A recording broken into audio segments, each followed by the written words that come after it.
And now we'd like to take you back in time through the help of a reenactment of the Children of Grace drama team to look through the eyes of Zahara, the first ever sponsored girl of Children of Grace.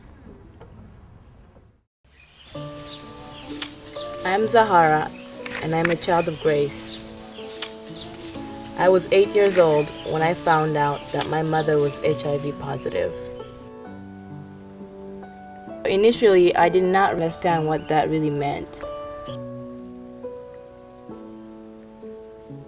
Over the years, I started understanding that being HIV positive was something that's serious.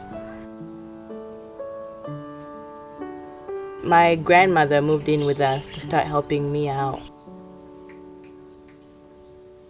My mom was now a patient in our house, and that really changed my life. I remember one day my grandmother, she left me at home with my mom. We had not had much interaction. Once she got sick, she was just sleeping all the time. That day my grandmother told me to stay by her side because she would need some help. My mom, for the first time, asked me to help her out to go to the bathroom. It was too hard for me because I just didn't think it was fair. Not too long ago, she was the one helping me out.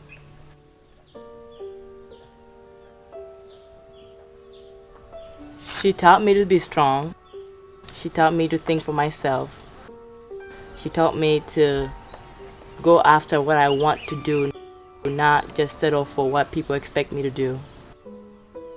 A lot of my own, motivation comes from her.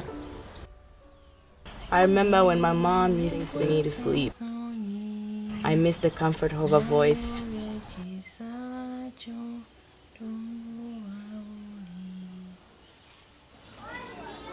I was at school playing with my friends when I saw my cousin Tony come running up to me, and I just knew right then that something was wrong.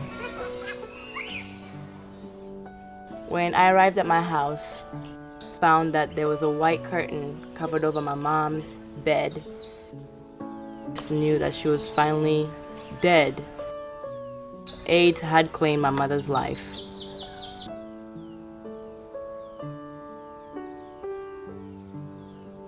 After burying my mother, my brothers and I were separated.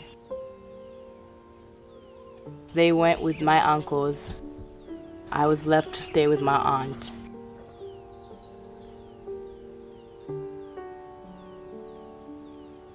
My aunt had 4 children. I knew that she was not going to be able to afford my tuition. I heard of an organization listing up orphans. I walked 5 miles to town to put my name on the list in hope to get someone to sponsor me.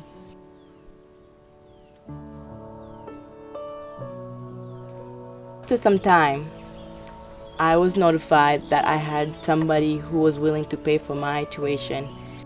I was very, very happy, but I still knew that I had to work very hard.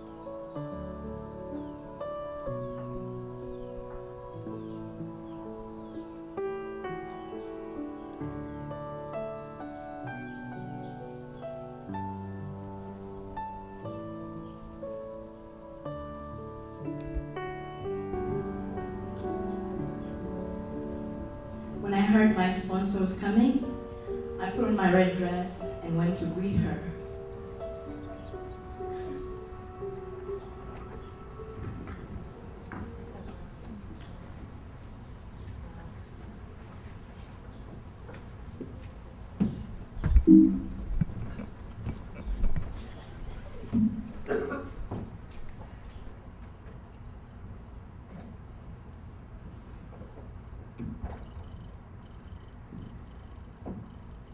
I'm Zahara.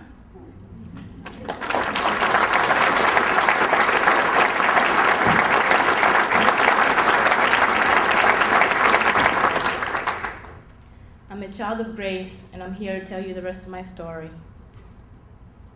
When I was finishing my primary education, my sponsor invited me to attend school here in Danville.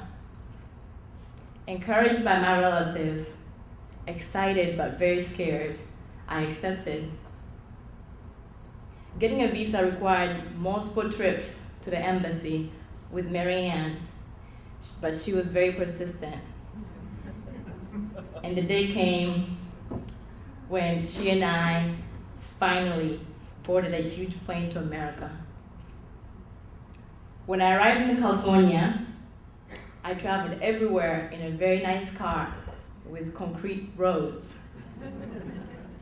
And I remember it took me a long time to finally realize that the lights in the roads at night were reflectors, and even a longer time to adjust to a shower. In Uganda, I used to bathe by splashing water from a basin. So imagine when I stepped into a shower, turned the knob, and hot water came out. I was enrolled in 7th grade and graduated 2 years ago from Athenian. My early years at Athenian were a struggle emotionally because I had not made peace between the two people within me. A little girl that grew up in a world of extreme poverty and the loss of my mother to HIV AIDS, to now a girl carrying a cell phone and going shopping with my friends at the mall. When I started applying to the universities, I knew that someday I wanted to help educate children in Uganda so that they could find solutions to the problems of the poverty and HIV AIDS, and in turn impact our villages and the country.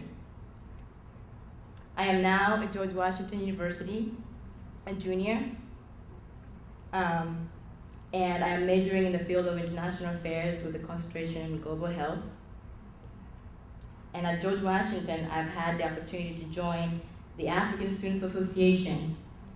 And through this organization, I've been invited to the US government-sponsored African development conferences, where I've met several and many different African leaders, ambassadors, and sometimes presidents. Through these opportunities, I'm developing a network of knowledgeable individuals working in the government and non-government institutions that are helping develop solutions to improve education and living conditions throughout Africa. This past summer, I returned to Uganda to carry out a GW research project on the Uganda educational system. I spent time in my village talking to students, teachers, and guardians about the goals they have for themselves and our community. My daily trips to my village were a clear reminder that I was truly blessed, and with this unique education opportunity, and more importantly that I have a huge responsibility to advocate and work for change in the educational system after I graduate at George Washington. I believe that better educational opportunities will provide future generations with the skills and opportunities to fight poverty and HIV AIDS. The only difference that I saw when I was going to my village was between me and the children there was that somebody believed in me and gave me a chance for an education. Children in Uganda have the potential to fulfill their hopes, aspirations, and dreams if only someone believes in them. For me, it's that one person that I now have a future. I am one of 15 million AIDS orphans in the world. And you are one of 7 billion people in the world. You are one. But that's all it really takes to make a difference. Thank you for coming tonight.